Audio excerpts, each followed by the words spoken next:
Influenza ni memang sangat menakutkan. Ke belakang ni, kes semakin meningkat. Dan kita tahu, anda kalau kenakan influenza, memang adalah sangat susah. Kerana boleh menjangkitkan orang lain juga. So, kita nak ambil berat dengan pasal influenza ni.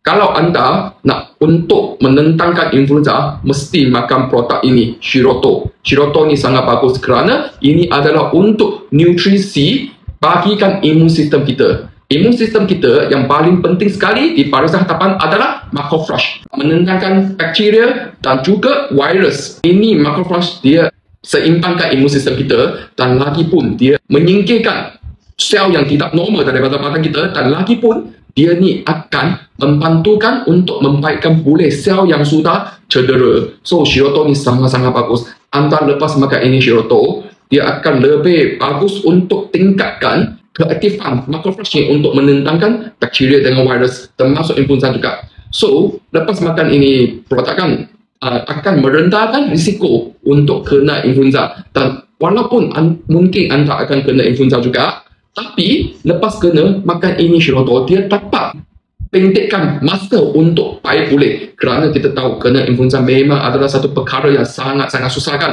So ini influenza, kita memang kena makan yang ini Shiroto. Dan kita ada produk-produk yang lain juga. Okay, so anda kalau nak tahu secara berlanjut, boleh sila follow dengan CY.